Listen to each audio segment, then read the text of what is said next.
Michael sat alone in his small apartment. The city outside was quiet, except for the occasional sound of distant traffic. A single lamp lit the room with a warm yellow glow. On the table in front of him lay a stack of old letters. The paper was worn and faded. These were the last pieces of his late wife's handwriting. He read them slowly, letting each word sink into his heart. The clock on the wall ticked softly. The world felt still. Then the stillness broke. A deep rumble rolled through the floor. Beneath him, it was not like the vibration of a passing train. It was heavier, deeper, and alive. His chair trembled. The letters slid toward the edge of the table. Michael froze, his mind racing to understand the sound. The rumble grew louder. A sharp crack rang through the walls. He stood up quickly. The sound was coming from his left. His eyes darted to the far side of the room. The wall exploded inward. Bricks shattered. Dust filled the air like a storm. The force knocked Michael backward, and his shoulder hit the floor. Through the thick haze, a shadow moved. It was massive. At first he thought it was a machine, some kind of construction vehicle crashing into the building. But then the shadow took shape. A figure stepped through the hole in the wall. She was enormous. Her head nearly touched the ceiling. She stood at least 12 feet tall, her frame powerful and broad, yet somehow balanced with a strange grace. Her skin shimmered like polished silver under the light of the lamp. Her hair flowed down her back, a golden river that caught the dust and turned it into sparks. Her eyes glowed bright amber, warm but piercing, like twin suns. Michael's breath caught in his throat. His heart pounded so hard it hurt. The giant woman looked around the room, then locked her gaze on him. For a moment, neither moved. The air felt heavy, charged with something strange and electric. She took one step forward. The floor groaned under her weight. Her voice filled the space, deep and rich, yet clear enough to cut through the dust. "Human, male," she said. "You are mine." Michael's body stiffened. His mind could not catch up with her words. His instincts screamed at him to run, but his legs refused to obey. She kept walking toward him, slow and steady. Her massive hand reached out, fingers tipped with claws that looked sharp enough to carve stone. Yet her movements were not rushed or violent. They were deliberate, as if she already knew he could not escape. "What do you mean?" Michael asked, his voice breaking. Her expression did not change. "I came for you. You are chosen." He took a small step backward, but the table blocked his way. His eyes darted toward the kitchen counter, where a knife lay drying by the sink, as if reading his thoughts. The giant woman shifted slightly, her body between him and the counter. She tilted her head, studying him like a scientist might study a rare creature. "You do not understand yet," she said. "You will." The room seemed smaller with her in it. Michael could feel the heat coming off her body. Her scent was strange, like metal and wildflowers. Finally, she crouched down so that her face was level with his. Her golden hair brushed the broken bricks on the floor. The glow in her eyes flickered, almost like firelight. She spoke again, and this time her voice was softer, but no less intense. "I am here to mate." Michael's chest tightened. His thoughts tumbled in chaos. Mate, with her. This had to be some kind of nightmare. His mouth went dry. Before he could say anything, a loud thud shook the building again. This time it came from outside, close to the street. Michael's gaze shot toward the hole in the wall. He heard alien roars, deep and sharp, like predators calling to each other. The beast woman's expression hardened. She turned her head toward the noise, then looked back at him. "They followed me here," she said. Without warning, she moved forward and wrapped one massive arm around him. Her grip was firm, but not crushing. She lifted him off the ground with ease. Michael's hands pressed against her arm, but she held him as if he were weightless. He felt the vibration of her heartbeat through her skin. From the street below came another roar, closer now. A flash of strange green light lit the darkness outside. Michael had never seen anything like it, but his gut told him it was dangerous. The beast woman's eyes locked on the opening in the wall. Her voice was low and urgent. "We must leave. Now." Before Michael could speak, she stepped toward the hole. The city lights flickered beyond the jagged edge of broken bricks. The cold night air rushed in, carrying the sound of claws scraping against pavement. Michael's fear mixed with a strange, sharp thrill. He was no longer just a man alone in his apartment. Something impossible was happening. Something that might change everything. The beast woman took a deep breath, as if tasting the air. She held him tighter and stepped to the edge. The noises outside grew louder. Shapes moved in the shadows below. "Hold on to me," she said. Her voice was a command, but there was also something protective in it. Something almost human. Michael's fingers tightened against her silver skin. His heart thundered in his chest. Then she jumped. The wind tore past Michael's face as the alien beast woman landed on a rooftop several stories high. Her feet hit the concrete with a deep, echoing thud. She set him down gently, but her massive body stayed between him and the edge, shielding him from the drop. Michael stumbled back, still trying to catch his breath. His mind was spinning. In less than a minute, his home had been destroyed. A giant alien had claimed him as hers, and now they were on top of a building in the middle of the night. He opened his mouth to speak, but she raised a hand, silencing him. "Listen carefully, human," she said. Her voice carried a weight that pressed into his chest. "My world is dying. My people are at the edge of extinction." Michael stared at her, trying to decide if she was insane, dangerous, or both. "What does that have to do with me?" Her golden eyes locked on his. "We cannot survive without new blood. Human blood. We searched your archives. We studied your battles. Out of millions, I chose you." He blinked, shaking his head. "Chose me? For what?" She stepped closer, the air thickening with the heat of her body. "To carry our line forward. To make my people strong again. In my culture, strength is beauty. You fought in the orbital wars. You faced death and lived. That is why I came." Michael felt his stomach knot. "I didn't survive because I'm strong. I survived because I was lucky." "Luck," she said slowly, "is only another kind of strength." A sharp screech echoed from the streets below. Michael peered over the edge of the rooftop. Dark figures moved between the pools of light from the street lamps. Their armor was jagged, their weapons glowing with an eerie green light. "They are hunters," she said. "Slavers from the black zones of my galaxy. They kill my kind, and they will take any human eye contact." Michael's pulse quickened. "So you brought them here?" Her jaw tightened. "I did not lead them.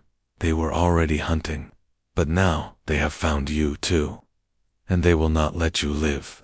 Before he could respond, a green bolt of plasma shot up and exploded near the rooftop's edge. Michael flinched, covering his head. The beast woman moved instantly, standing in front of him, her massive frame taking the full force of the debris. Her eyes burned with urgency. "They will not stop. If you stay, you die. If you come with me, you live." Michael backed away, his voice unsteady. "You're asking me to trust you? I don't even know your name." She placed one hand over her chest. "Kashara." Her name rolled out like a battle cry and a vow, all at once. Another plasma bolt hit the side of the building, shaking the rooftop beneath their feet. Kashara turned toward the street, her gaze sharp. "They are climbing." Michael's eyes widened. The hunters were scaling the walls like spiders, their claws biting into the concrete. Without asking, Kashara grabbed him again. He struggled in her grip, but she was unshakable. "Let me go." Her voice cut through his panic. "If I let you go, you will die." Something in her tone stopped his protest. It wasn't just force. There was something protective, almost desperate, buried in her words. The sound of claws scraping closer rose from the building's side. A hunter's helmeted head appeared over the edge, its glowing eyes locking onto them. Kaishara bared her teeth in something between a snarl and a smile. "Hold tight, human." With a sudden burst of power, she leaped from the rooftop toward the next building. Michael's stomach dropped. The wind roared in his ears. They landed hard, her knees bending to absorb the impact. More green bolts chased them through the night, each one lighting up her silver skin in brief flashes. She ran, leaping rooftop to rooftop, carrying him like a treasured prize. Michael looked up at her face, lit by the city lights and the burning glow of her eyes. For a moment, he felt a strange certainty. She was dangerous. She was unstoppable. And right now, she was the only reason he was still alive. Somewhere deep inside, a thought took root.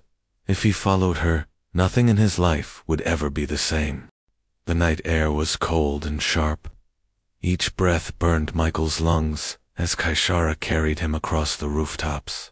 Behind them, the hunters followed like shadows, their claws scraping against concrete and steel. Green light from their weapons flashed in the darkness. K. Single quotes. Shara landed on a taller building and set Michael down.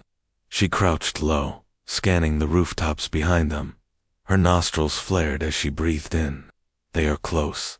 Michael glanced over the edge. The hunters moved with terrifying speed. They were tall, but not as tall as Kaishara. Their armor was black and jagged, shaped to intimidate. Their movements were inhumanly smooth, like predators made of metal and bone. "How many?" he asked. She did not take her eyes off the shadows. "Enough to kill us both." His throat went dry. "Then why stop running?" "Because they will not stop. We fight here." Before he could protest, a hook-like claw latched onto the ledge. A hunter pulled itself up, its eyes glowing brighter as it spotted them. Kaishara rose to her full height. She reached behind her and pulled a long, curved blade from a sheath on her back. The weapon shimmered like liquid metal. "Stay behind me." Michael's instincts screamed at him to hide, but another part of him refused to stand helpless. His eyes caught something half buried near the rooftop's edge, a broken metal pipe. He grabbed it and held it tight. The first hunter lunged forward, claws aimed for Kaishara's throat. She stepped sideways, her blade flashing in the moonlight. The strike was so fast it looked like a single spark. The hunter's head fell to the ground. A second hunter climbed up, then a third, moving to flank her. Michael felt his muscles tense. One of the hunters turned toward him. Its glowing eyes narrowed as it rushed forward. Michael swung the pipe with every ounce of strength he had. The impact rang like a bell. The hunter stumbled, its helmet dented. He hit it again, harder this time, until it collapsed. A surge of energy shot through him. Adrenaline burned away his fear. Kaishara fought like a storm, her blade carving arcs of silver light through the dark. The rooftop became a battlefield. More hunters appeared. One aimed a plasma rifle at Kaishara. Michael didn't think. He ran toward the shooter, swinging the pipe into its arm. The shot went wide, exploding against the building across the street. Kaishara saw him and called out, her voice fierce. "Good. Use your speed. They are slow to turn." For the first time, Michael noticed it. The hunters were strong, but their heavy armor made them sluggish when changing direction. Humans were faster, more unpredictable. The fight turned into a dance of movement. Kaishara's raw power crushed their defense. Michael's speed and timing broke their attacks. Soon, the rooftop was littered with smoking armor and still bodies. The few hunters left alive retreated, leaping back into the shadows of the streets below. Michael leaned against the ledge, his chest heaving. His hands shook, but not from fear. He looked at Kaishara. She was breathing heavily, silver blood running down her arm from a cut, but her eyes glowed brighter than ever. "You fight like a human," she said, her tone somewhere between respect and pride. "I am human," he replied. "Yes," she said, And now I see why the old stories speak of your kind. Michael frowned. Stories. She looked toward the horizon, where faint streaks of green light glimmered in the distance. Not now. We must keep moving. There are more coming. She knelt and picked up one of the fallen hunter rifles. With a twist of her claws, she tossed it to him. You will need this.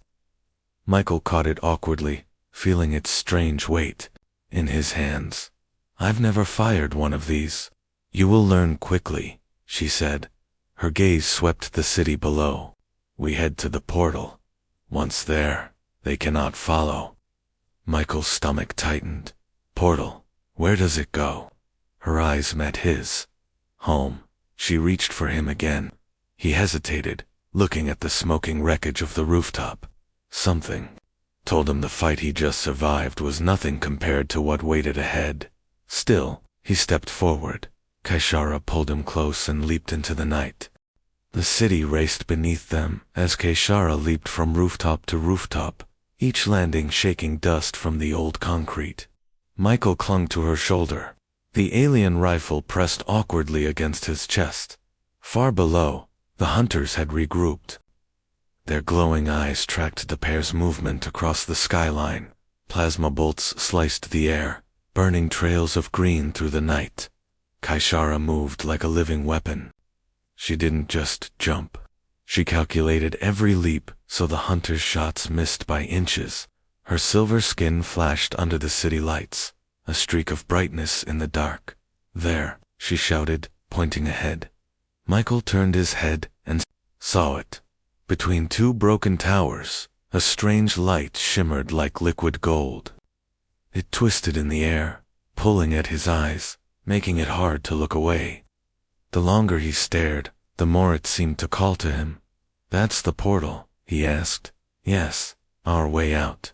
She landed hard on another building, but this time the hunters were already there. 3 of them blocked the path. Rifles aimed. Kaishara set Michael down behind a large vent.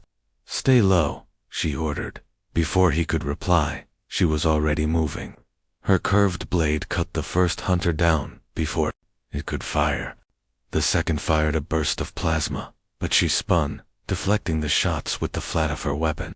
The third tried to back away, but Michael saw its mistake. It stepped into his line of sight. He raised the alien rifle. The trigger was strange, more like a pressure pad. The shot kicked harder than he expected, and a beam of green fire lanced into the hunter's chest. It collapsed without a sound. Kaishara glanced at him and gave a small nod. Better. No time for celebration. More hunters climbed from the building's far side. Go, she commanded. Michael ran with her toward the golden light. The air around it shimmered like heat over desert sand. Each step made the pull stronger, as if something beyond it wanted him to cross. A sudden blast of plasma hit the roof ahead, blasting a hole in their path. Kaishara grabbed him mid-stride and jumped over the gap. They landed at the very edge of the building, the portal just ahead. But the hunters weren't done. From behind, one of the largest hunters yet emerged. Its armor was thicker, its helmet crowned with jagged horns. It roared, the sound echoing across the rooftops, and charged. Kaishara turned to face it. Go through, she told Michael. I'm not leaving you. He shouted. You will if you want to live. The giant hunter rushed forward. Kaishara met it head-on. The clash was like 2 meteors colliding. Michael could feel the shock in his bones. She struck fast, but the hunter's armor absorbed the blows. It swung a massive clawed fist, knocking her sideways toward the portal. Michael didn't think. He raised the rifle and fired, aiming for the gaps in its armor. The beam struck its side, and the creature staggered. Kaishara seized the moment, driving her blade deep into its neck. The hunter fell, its body crashing against the rooftop. Kaishara turned to him, her breathing heavy. You fight well for one who claimed no strength. I had a good teacher, he said, gripping the rifle. More hunter roars rose from below. The roof trembled under their claws. The golden light of the portal swirled faster, as if urging them to act. Kaishara grabbed Michael's hand. Her grip was warm and solid. Once we cross, there is no turning back. Then, let's go, he said. They ran the final steps together. The moment they entered the light, the world dropped away. There was no sky, no ground, only a rushing tunnel of gold and silver that pulled them forward faster than falling. Michael felt weightless, his body stretching and folding in ways that made no sense. He looked at Kaishara. She wasn't afraid. She was watching him, her golden eyes steady even in the swirl of light. Then the portal released them. They crashed onto solid ground, but it wasn't concrete beneath them. It was black stone, warm to the touch, under a sky of burning red clouds, far on the horizon. Enormous shapes moved, creatures so large, they made Kaishara look small. Michael's breath caught. Where are we? She rose to her full height and looked toward the horizon. Home. The heat hit Michael first. The air was thick and heavy, carrying the scent of ash and something sharp, like iron. The black stone beneath his boots was warm, almost alive, as if the ground itself had a slow heartbeat. He stood and looked around. The sky burned with deep red clouds that twisted and rolled like a living storm. Strange bolts of violet lightning flashed inside them, lighting the horizon for brief moments. Far away, massive shapes moved across the land. They were not buildings or mountains. They were alive creatures so huge, they shook the ground with every step. Kaishara stood beside him, her golden hair catching the red light. She looked taller. Here, more at home, as if this place had been carved for her. Her gaze moved toward the distant horizon. This is Vareth, she said, the last stronghold of my people. Michael's eyes followed her line of sight. Beyond the black stone plain, jagged towers rose into the clouds. They were built from the same shimmering metal as her blade, each one glowing faintly along the edges at their base. Smaller figures moved, warriors, tall and broad, all sharing the same silver skin as Kaishara. They noticed him. The warriors slowed their movements as they approached, their eyes glowing in various shades, gold, green, and pale blue. Their armor was heavy, marked with deep scars from battles long past. Each one carried a weapon that looked older than Michael's entire planet's history. Kaishara stepped forward and raised a hand. This is the human, she said in their language. Michael didn't understand the words, but the way they echoed through the air made his skin prickle. The warriors studied him. One stepped closer, towering over him, and tilted his head as if examining a rare artifact. Small, the warrior said in broken English, but his eyes are steady. Another warrior grunted. We will see if he survives the field. Michael's stomach tightened. What's the field? He asked quietly. Kaishara looked at him. A test. My people believe strength is proven, not claimed. If you are to stay among us, you must show it. Before he could answer, the ground trembled. A deep, low horn echoed across the land, vibrating in his chest. The warriors instantly turned toward the sound. Kaishara's voice dropped. The enemy comes sooner than I thought. Michael glanced toward the horizon. In the far distance, black shapes were spilling from the clouds. Hundreds, maybe thousands, of hunters. But these were not the same ones from the city. Their armor was heavier, their weapons larger, and behind them marched machines that blotted out the sky. Kaishara's people moved quickly. War banners rose along the towers. Great beasts, living siege weapons, emerged from the shadows, their bodies covered in plated armor. The entire stronghold roared to life, like a giant waking from a deep sleep. Michael gripped the alien, rifle tighter. This is your war. She met his eyes. It is our war now. A nearby warrior tossed him a bandolier filled with strange glowing charges. For your weapon, you will need many. Kaishara placed a hand on his shoulder. Stay close to me. Do not break from the line. And remember, they will underestimate you. That is your greatest weapon. Michael nodded. For the first time, he felt a sharp spark inside him. It wasn't just fear anymore. It was something else. The same feeling he had on the battlefield years ago, when the odds were impossible and running wasn't an option. The horn sounded again, this time louder. The enemy was almost here. Kaishara's golden eyes locked on the horizon. Her voice was calm, but her hand on his shoulder was warm and unyielding. If we hold this ground, Verith lives. If we fall, my people are gone forever. Michael looked at the endless dark wave of enemies rolling toward them. His heart was pounding, but he didn't look away. Then we hold it, he said. The first impact came like a storm hitting stone. From the crimson horizon, the black tide of hunters surged forward.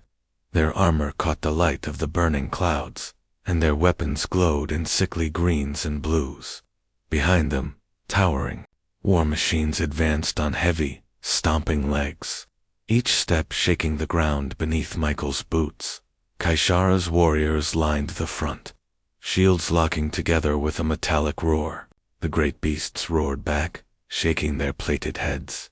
Michael stood in the second rank, rifle ready, charges strapped across his chest. His heart raced, but his hands were steady. He could feel Kaishara behind him, her presence like a wall of living fire. The enemy hit.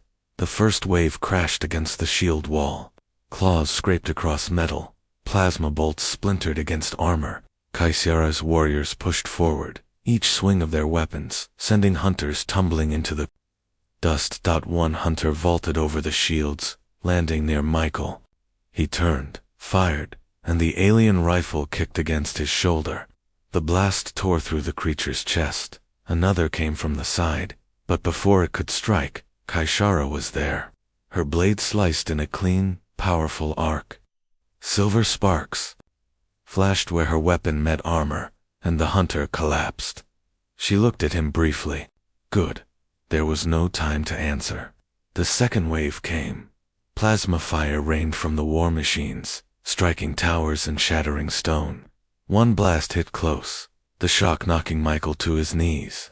He rolled aside just as another shot scorched the ground where he'd been. Kaishara grabbed him by the collar and pulled him behind a fallen shield. Stay moving. They will target stillness. He nodded, breath ragged. Something in her voice wasn't just command, it was protection. They moved together, weaving through the chaos. She struck with brutal strength, her blade tearing through hunters.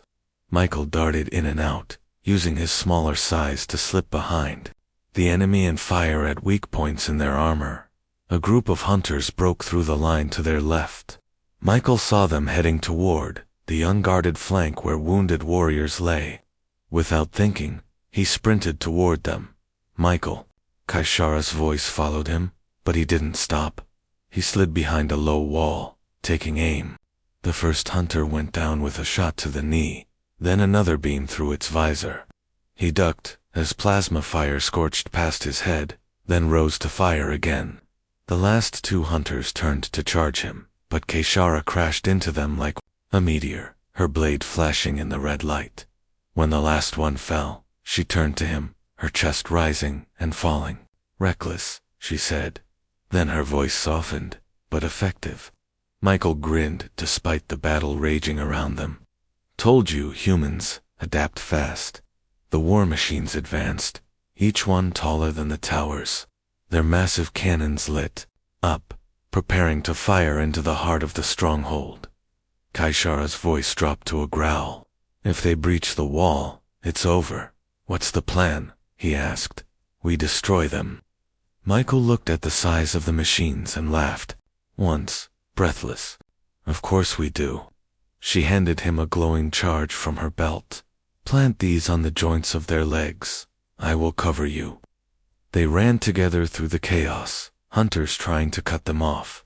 Michael fired quick, precise shots, taking down anything that stepped in his path. Kaishara tore through the rest, clearing a way to the nearest war machine. The thing was a giant of black metal, its legs like towers. Michael sprinted to the nearest joint, slapping the charge against it.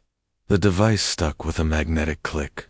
He armed it, the lights on its surface blinking faster. Keisha, done. She yanked him away just as the charge detonated. The explosion ripped through the leg, sending the massive machine crashing to the ground. Its fall shook the battlefield and sent hunters scattering. Michael looked up at her, chest burning with exertion. She gave a sharp nod, her golden eyes fierce. One down. The remaining machines turned toward them, cannons lowering. Michael raised his rifle. Let's make it none. Side by side, they charged again. The battlefield was chaos. Smoke curled into the red sky, blotting out the towers of Verath. The last war machine loomed in the distance, its massive cannons glowing as it prepared to fire on the heart of the stronghold. Michael's ears rang from the constant thunder of weapons. His muscles burned, and his rifle felt heavier with every shot. Kaisara stood beside him, her blade coated in the silver blood of her enemies, her chest rising and falling with each breath. The war machines. Central cannon began to hum, a deep vibration that shook the ground. Kaisara's eyes narrowed. That weapon will destroy the core tower. Once it falls, everything is lost. Michael looked at the massive machine, then at her. How do we stop it? Her jaw tightened. We get inside. Destroy it from the heart. Michael's gaze followed. The sheer wall of armor, the spinning weapons, the hunter guard swarming its legs. That's suicide. Yes, she said simply. It is. For a long moment, neither spoke. The battlefield seemed to slow. Michael could feel his own heartbeat, steady and strong. He thought about the night she crashed into his home, about the way she had shielded him without hesitation, about the fierce pride in her voice when she spoke of her people. And he thought about the promise in her eyes when she said, "If you come with me, you live." He took a deep breath. Then we both go. Kaisara studied him, golden eyes searching his face. There was a small shift in her expression, something softer breaking through the battle-hard mask. She gave a single nod. Together, they moved. Kaisara cut a path through the hunters guarding the war machine's legs. Michael followed close, planting explosive charges where he could. Plasma fire rained down around them, but they kept moving, each step pushing them closer to the monster's side. A narrow maintenance hatch came into view. Kaisara kicked it open, and they slipped inside. The noise of the battlefield became a dull roar outside the metal walls. Inside, the air was hot and stinking of oil. The corridors were tight, forcing Kaisara to crouch as they climbed higher, toward the control core. Sparks lit the shadows from broken wires. Somewhere above, the deep hum of the main weapon grew louder. Hunters poured into the corridors to block them. In the cramped space, Michael fired at point-blank range, while Kaisara fought with brutal efficiency, her blade moving like silver lightning. Finally, they reached the core chamber. The cannon's energy source pulsed in the center, a sphere of blinding light, suspended by thick metal supports. Shara pulled the last two charges from her belt and handed one to him. We set them opposite each other. When they detonate, this machine dies. Michael nodded. They moved quickly, planting the charges on either side of the sphere. The heat in the room was unbearable now, the weapon seconds away from firing. As Michael armed his charge, a hunter leaped from the shadows, knocking him to the ground. Its claws tore at his rifle, and he struggled to keep it away from his throat. Then Kaisara was there, dragging the creature off him and crushing it against the wall with a single blow. She helped him to his feet. Time to go. They ran for the hatch, but the floor trembled violently. The machine's systems had detected the sabotage. Heavy blast doors began to close. Michael glanced at Kaisara. She looked at the narrowing exit, and then back at him. You go. I will hold the doors. He shook his head. Not without you. The doors were seconds from closing. Kaisara shoved him forward, her strength undeniable. Live, Michael. His chest burned. I didn't come this far to run. Before she could argue, he grabbed her hand and pulled her with him. They dove through the gap just as the blast doors sealed behind them. They hit the ground outside and kept running. The charges detonated. A flash of white engulfed the war machine's core. The explosion ripped through its body, tearing it apart from the inside. The giant fell, shaking the ground like an earthquake. The sound rolled across the battlefield, and then silence. The enemy forces broke, scattering into the distance. The stronghold's warriors roared in victory. Kaishara turned to him, her silver skin streaked with dust and blood, her golden eyes bright against the smoke. She stepped closer, her massive shadow falling over him. "You saved Verith," she said quietly. Michael smiled, exhaustion heavy in his voice. "We saved it." For a moment, the noise of the battlefield faded away. She knelt, bringing her face level with his, and rested her forehead against his. Her voice was almost a whisper. "Stay in my world, human." Michael looked into her eyes, feeling the heat of her breath, the strength of her presence. "Lead the way." The sky above them burned red, but for the first time since he arrived, Michael didn't see danger there. He saw a future,